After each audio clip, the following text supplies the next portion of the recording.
Hello my friend, in this video I'm going to show you how to choose the best mixer for your DAWless setup. When choosing a mixer for your DAWless setup, the top 3 things you need to look for are the amount of inputs, if it needs to be portable or not, and if you need to record your DAWless jams or not. Once you've clearly figured out your needs, it becomes a lot easier to choose the right mixer for your DAWless setup. Before I continue, I wanted to let you know that I've actually written an article on this as well, so if you'd like to follow along, or if you'd prefer just the written format, just Google DAWless Mixer Best Friends Club. Now, when it comes to choosing the right mixer for your particular DAWless setup, there's 3 things that you need to consider. So the first is how many devices are actually in your setup. This will help you decide on how many inputs your mixer will need. The second is how portable does your setup need to be.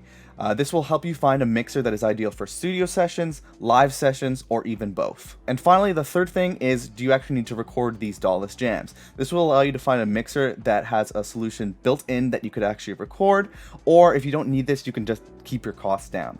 First off is how many devices are actually in your setup. So the amount of devices in your DAWless setup will determine how many inputs your mixer will need. The more inputs that your mixer has, the more flexible it will be, but the more expensive it will be.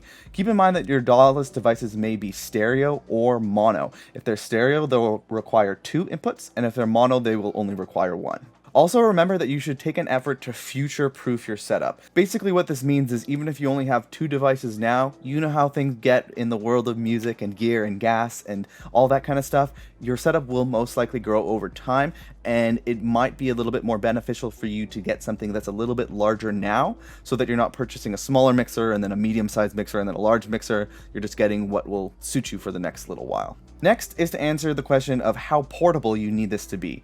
So when answering this question, you're essentially answering 2 questions. One is, will you be taking this mixer out for live shows, or will it be a permanent fixture inside of your studio?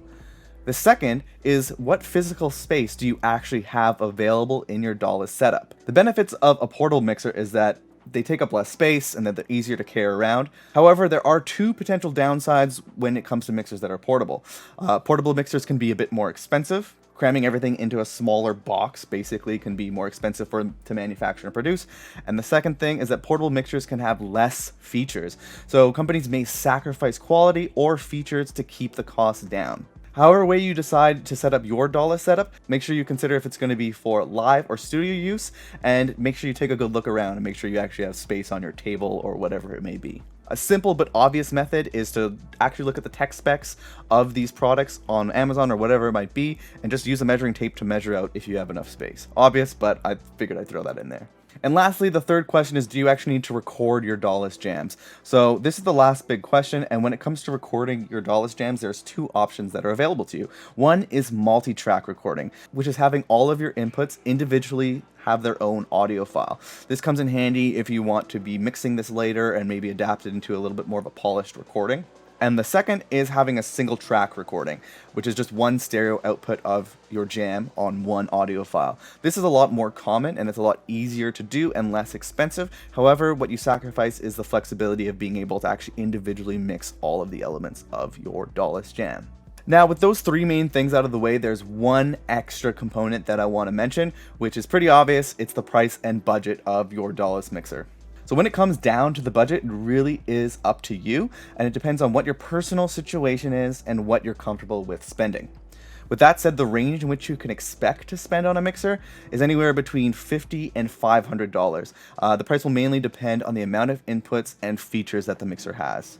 On the one hand of the spectrum, there's actually a really cheap $10 Amazon mixer that you can use that I've actually used before. I'll put the link in that below. And then on the other end of the spectrum is something like the Electron Octatrack, which is just way more expensive, but like there's so many cool things that you can do with it.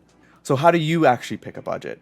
Basically, all you need to do is weigh your needs against your personal situation and what you're comfortable with spending. With that out of the way, I'm going to briefly look over the top 3 mixers for DAWless setups. There's a list of this on my website if you want to Google DAWless Mixer Best Friends Club. And if you're interested, I could always make a full video on this specific section as well. So the best portable DAWless mixer is actually this weird little Amazon Basics 5-way headphone splitter. So you can actually use this as a 5-channel mixer, and each one of those inputs can actually be used as outputs as well if you want to record it.